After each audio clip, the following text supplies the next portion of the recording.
السلام عليكم، يا رب تكونوا بخير. إن شاء الله النهاردة هنعمل مع بعض المهلبية بطريقة سهلة وبسيطة جدًا، وفي 10 دقايق هتكوني عاملاها بقوام كريمي طعمه روعة. من أحلى وألذ الطرق اللي ممكن تعملي بيها المهلبية، هي قوامها كريمي مختلف جدًا عن المهلبية العادية بالنشا. بجد كريمية بطريقة رهيبة، بجد طعمها حاجة كده روعة، وكل ده بسبب مكون واحد بس. وكمان تقدري كمان تعمليها بكذا طعم، هاقول لِك على كل المكونات. بس قبل ما نبدأ ما تنسوش تصلوا على النبي صلى الله عليه وسلم، ولو أول مرة تشوفوني ما تنسوش تشتركوا في القناة وتفعلوا زر الجرس عشان يوصلكوا كل جديد. يلا حطي لايك وتعالي نسمي الله ونبدأ على طول. أول حاجة معايا نص لتر من اللبن اللي هو الحليب، ما يعادل كوبايتين ونص من مج الشاي العادي. هبدأ أضيف عليهم معلقتين كبار من الدقيق. بجد يا جماعة الدقيق بيفرق جدا في قوام المهلبية، هيديها قوام كريمي مختلف جدا عن اللي بالنشا. وكمان هحط مقدار أصغر من النشا، يعني هحط معلقة واحدة بس من النشا، معلقة كبيرة من النشا.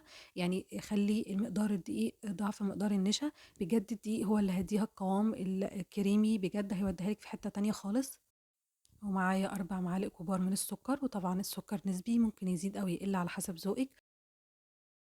هابدأ أقلب المكونات كويس جدًا على البارد لحد ما تدوب وتختلط كلها مع بعض، عشان ما يكونش فيها أي تكتلات. وبعد ما قلبتها كويس جدًا هابدأ أرفعها على النار على طول.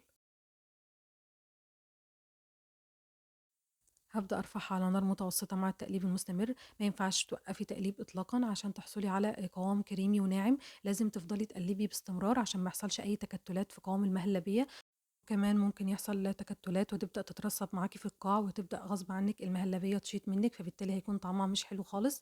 زي ما أنتم شايفين كده بافضل أقلِّب باستمرار، وزي ما أنتِ شايفة بدأ الخليط يتقل معايا، وفي نفس الوقت قوامه ناعم وكريمي جدًا. هنا القوام كان خلاص تقل معايا زي ما أنتم شايفين، وبدأ يطلّع فقاقيع، يبقى هنا خلاص الخليط استوى معايا كويس جدًا. بعد كده باطفي النار وبابدأ أضيف عليهم معلقة كبيرة ونُص من الزبدة. بافضل أقلِّب لحد ما الزبدة تدوب معايا في الخليط كويس جدًا. وطبعًا الخليط بيكون سُخن فبيدوّب الزبدة بسرعة، وزي ما أنتم شايفين كده قد إيه القوام كريمي وناعم. الخليط ده أنا هاعمله بنكهة الفانيليا، فحطيت معلقة صغيرة من الفانيليا السايلة، وممكن كمان تحطي فانيليا باودر المتوفر عندِك. بعد كده باخد الخليط وهو سخن لسه، بابدأ أفضّيه في طبق تاني. زي ما أنتم شايفين كده قد إيه هو قوامه كريمي وناعم وما فيهوش أي تكتلات. ولو حصل معاكِ أي تكتلات ممكن تضربيه بالهاند بلندر أو حتى بالخلاط، المهم يكون معاكِ قوام ناعم. وفي نفس الوقت كمان ممكن تصفّيه، يعني الأسهل ليكِ اعمليه. بعد كده بقى هاضيف عليه المكون اللي هيودّي المهلبية في حتة تانية خالص، هيدّيها قوام أنعم وهو الكريم شانتيه. ضِفت عليها معلقتين كبار من الكريم شانتيه. أي نوع كريم شانتيه عندِك سواء كان مُغلّف أو كان خام، المتوفّر عندِك هتضيفيه. هتبدئي تضربيهم كويس جدًا بالمضرب الكهربائي. لو مش متوفّر عندِك مضرب كهربائي هتبدئي تضربيهم بالمضرب اليدوي عادي جدًا، مش هياخدوا منِّك وقت ولا مجهود. وخلّي بالِك هنا الخليط لسه سخن زي ما هو، أنا مش بردته وبعد كده بدأت أضيف الكريم شانتيه زي ما بنعمل في بعض الحلويات. لأ، الخليط وهو سخن ضِفت عليه الكريم شانتيه وبدأت أضرب لحد ما أوصل لقوام أنعم. زي ما أنتم شايفين قد إيه القوام ناعم جدًا. بجد الكريم شانتيه بيودّيها في حتّة تانية خالص، بيخلّيها قوامها أنعم وأحلى في الطعم كمان. بعد كده هابدأ أفضّيها في الأطباق اللي معايا. طبعًا لو متوفر عندِك أطباق أو كاسات أو كوبايات أي حاجة منهم هتنفع، المتوفر عندِك هتستخدميه. عايزة أقول لِك كمان لو أنتِ مش حابة تستخدمي الكريم شانتيه أو مش متوفر عندِك، ممكن تعمليها عادي من غيره، ممكن تستغني عنه عادي جدًا وهتطلع من إيديكِ برضه حلوة. هنا في الأطباق هابدأ أملى أطباق كاملة من المهلبية بنكهة الفانيليا، وأطباق تانية هاملة نُصّها بس، يعني هاملة نُصّها بنكهة الفانيليا ولسه هاكمّل عليها بنكهة الشوكولاتة اللي هاقول لكم مقاديرها كمان شوية. بعد كده هابدأ أدخّلها التلاجة لحد ما تتماسك معايا. وتعالوا بقى بينا نحضّر المهلبية بطعم الشوكولاتة. المهلبية بالشوكولاتة هي نفس مقادير المهلبية بنكهة الفانيليا، بس بتختلف في مكون واحد بس. يعني هتحطي كل المكونات اللي احنا حطيناها في نكهة الفانيليا مع اختلاف مكون واحد وهو الكاكاو أو الشوكولاتة. لو انت هتضيفي كاكاو هتبدأي تضيفيه مع المكونات اللي احنا حطيناها دلوقتي اللي هو الدقيق والنشا والسكر، وتبدأي تقلبي وتبدأي ترفعيهم على النار. لكن لو هتعمليها بنكهة الشوكولاتة زي ما انتم شايفين كده، انا بعد خلاص ما خلصت الخليط وتقل معايا على النار وكمان حطيت الزبدة، بدأت أحط عليه نُص كوباية من الشوكولاتة زي ما أنتم شايفين معايا كده. بجد الشوكولاتة بتدّي طعم أحلى كمان من الكاكاو.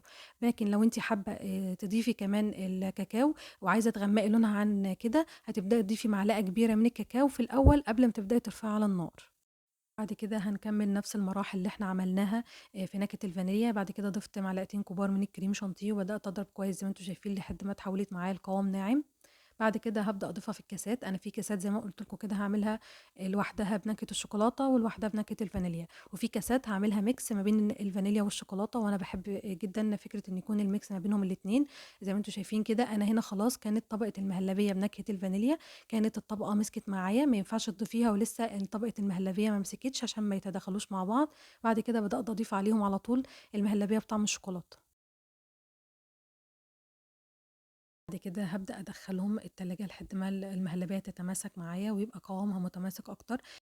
عايزة أقول لِك كمان إنِّك ممكن تضيفي أي صوص بتحبيه، سواء صوص كراميل أو صوص شوكولاتة أو صوص فراولة على المهلبية، بتدّيهم طعم حلو جدًا وطعم مميز، تحسّي إنِّك بتاكلي حاجة كده مختلفة عن المهلبية المعتادة.